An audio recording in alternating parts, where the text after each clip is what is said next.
नमस्कार, आप देख रहे हैं बीसी लाइव। मैं हूं भूपेंद्र चौहान। चंद्रशेखर आज़ाद नगर के बर्जर में आयोजित जन विश्वास यात्रा शिविर में ग्रामीणों की समस्या सुनने के साथ साथ जनप्रतिनिधि और प्रशासन के बीच कई मुद्दों पर सीधी बात देखने को मिली।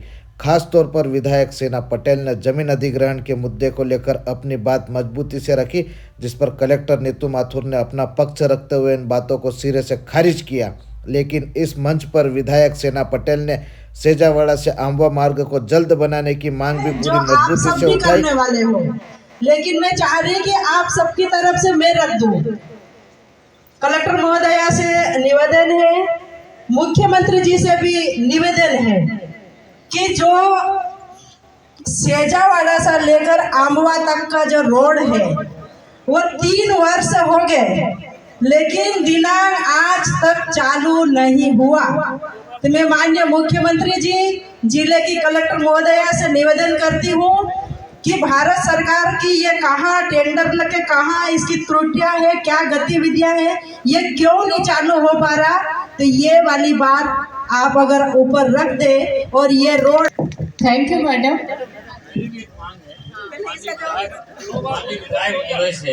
कि आप डेली निकलती हैं यहाँ से झाबुआ जाने के लिए, और जो ढढोरी का जंगल है 3 किलोमीटर का, अभी तक वो शुरू नहीं हुआ, 10 साल हो गए। उसके लिए भी आप थोड़ा प्रयास करें। ये मोट इंडिया के आगे वाला MPRDC का अभी तक हुआ ही नहीं, उसको जरा मेहनत करना। धन्यवाद। बस मैं बीच में इंटरवीन करूंगी। दोनों ही मैं आप लोगों को अवगत कराना चाहूंगी कि NH की रोड है, उसमें 27 लाख का अवार्ड हुआ था, जिसमें 27 करोड़ रुपए से स्वीकृत हुए थे, लेकिन 23 करोड़ रुपए उसमें बढ़ चुके हैं। बाकी हमारे साथ ये समस्या आ रही है कि लोग खाते नहीं दे रहे हैं।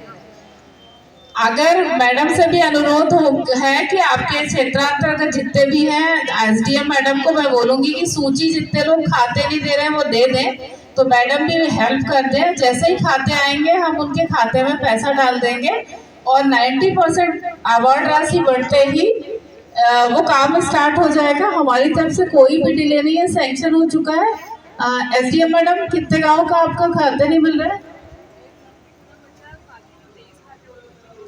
एक गांव पूरा, और 23 लोग और कृषक ऐसे हैं जिनने अपने खाते नहीं दिए, जिनको उनको पैसा हम लोग डाल नहीं पा रहे हैं। तो मैडम को, विधायक मैडम को आप रिक्वेस्ट करो और सभी जनप्रतिनिधिगण को वो सूची दे दो, तो आपके माध्यम से हम लोग को थोड़ी हेल्प हो जाएगी, तो हम करवा देंगे। ठीक है।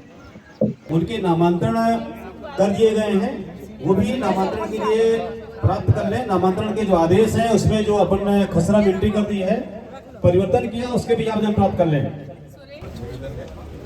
टैक्सी सेंटर बना है वहाँ पे, 36 लाख के आसपास का बना है। 3 साल हो गया, अभी तक उसका संचालन नहीं हो पाया और खंडर भी हो रहा हो जी।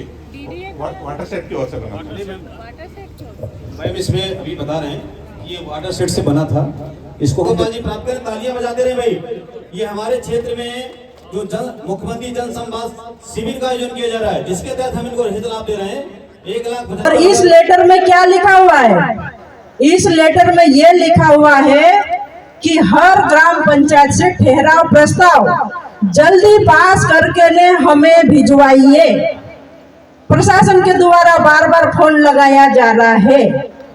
तो आप मेरे सभी आदिवासी किसान भाइयों, आप ध्यान रखना कि ये जमीन अधिग्रहण वाला जो मामला है, आप ठहराव प्रस्ताव गलती से करके दे मत देना, नहीं तो आपकी जमीन चली जाएगी। माननीय विधायक महोदय द्वारा अभी माइनिंग की बात की गई थी। मैं आप सभी को अवगत कराना चाहती हूँ कि शासन प्रशासन का उद्देश्य आप लोगों को भयभीत करना बिल्कुल नहीं है।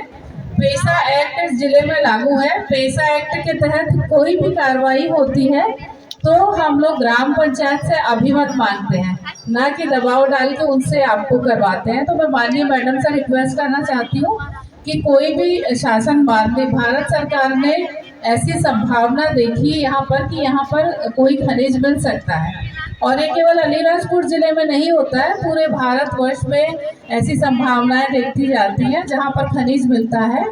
तो लेकिन हम लोग, चूंकि हमारे यहाँ पेसा एक्ट लागू होता है, तो ग्रामवासियों की बिना अनुमति के हम लोग कभी भी कोई कार्रवाई नहीं कर सकते। अगर कर सकते होते तो अब तक शायद चला ही गया होता।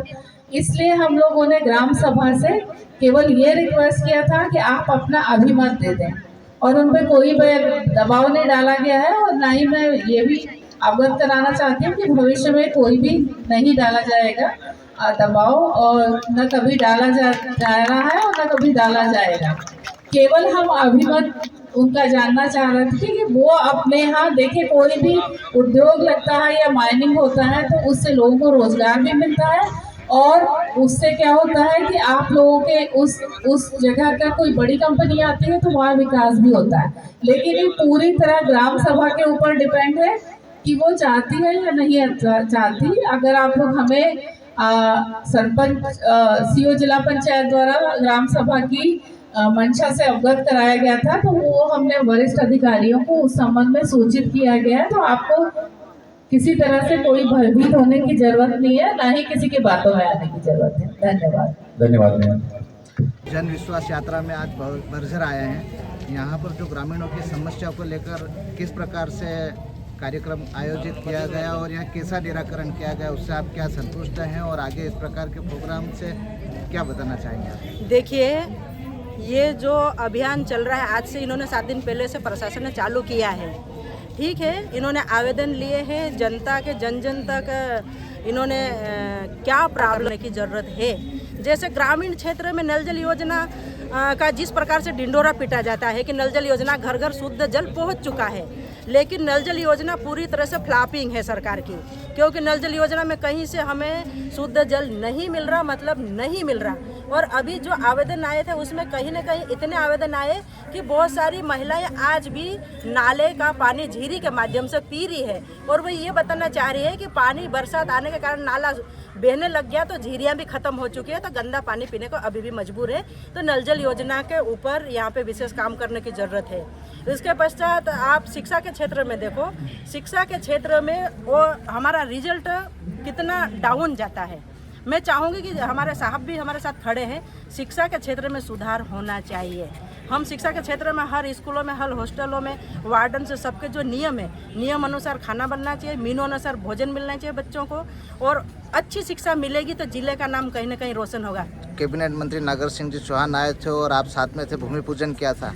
वो सड़क का कहीं ना कहीं मुद्दा चल रहा है कि बिना परमिशन के पेड़ भी काट दिए और वो सड़क भी पहली बारिश में उखड़ने लगी, जबकि बारिश तो हुई नहीं है पूरी। बारिश तो हुई नहीं है, ठीक है, कम बारिश हुई है, लेकिन जितनी जो सड़कें बनी है यहाँ पे, अभी जो बनी भी है और कुछ रनिंग में भी है, तो मैं उस विभाग को अभी बोलना चाहूँगी कि मैंने लेटर भी लिखा हूँ, और उस विभाग को बोलना चाहूँगी कि अगर गुणवत्ता विहीन काम हुआ है, खराब घटिया काम हुआ है, अगर सड़क भ्रष्टाचार के भेंट चढ़ी है, तो अभी उनका शायद पेमेंट नहीं हुआ, मैं पेमेंट रुकवा दूँगी। क्योंकि हम ये जिले की जनता को उच्च गुणवत्तापूर्ण काम होना चाहिए। सरकारें जो भी आएगी, सरकारें काम करने के लिए सरकारें बनती है, चाहे कांग्रेस की हो चाहे बीजेपी को। सरकार जनता के पैसे से सरकार बनती है, जनता के टैक्स के रूप में जो पैसा इकट्ठा तो उसी से विकास होता है। लेकिन भाजपा की सरकार विकास के नाम से पूरा भ्रष्टाचार कर रही है, ये सबके सामने दिख रहा है। और आपके कैमरे के माध्यम से बता देना चाहती हूँ, आमवा से लेकर सेजावाड़ा का जो भी रोड का काम अभी तक चालू नहीं हुआ, कलेक्टर महोदय और मुख्यमंत्री से मांग करती हूँ कि हमारे रोड का काम आमवा से सेजावाड़ा जितना जल्दी हो सके चालू हो जाए। मुआवजे में कहाँ त्रुटि आ रही उसका मैं सहयोग करूंगी और जल्दी ये काम चालू करवाऊंगी। हॉस्टलों में मीनू अनुसार खाना मिलना चाहिए, गांव में शुद्ध पानी मिलना चाहिए, गांव में सड़कों मिलना चाहिए। हमारे आपके सरकार जो वादे करती, वादे के अनुसार विकास होना चाहिए, लेकिन वो जमीन पे कहीं दिखाई नहीं दे रहा। आपने शेरनी की दहाड़ तो सुन ही ली है। इस जन समस्या शिविर में जिला पंचायत अध्यक्ष हजरीबाई खरात, भाजपा जिला अध्यक्ष मकू परवाल, पूर्व विधायक माधव सिंह डावर, जिला पंचायत सीओ संगमित्रा गौतम, अपर कलेक्टर सोहन कनास और अतिरिक्त पुलिस अधीक्षक ज्योति अमठ सहित अधिकारी और बड़ी संख्या में ग्रामीण मौजूद रहे। मंच पर जनप्रतिनिधियों ने जनता की आवाज़ मजबूती से रखी। वहीं प्रशासन ने भी कई समस्याओं के तत्काल समाधान की पहल की। अब उम्मीद है कि शिविर में उठी हर मांग और समस्या का समाधान कागजों तक नहीं बल्कि जमीन पर दिखाई देगा। बने रहिए BC लाइव के साथ। भूपेंद्र चौहान की रिपोर्ट।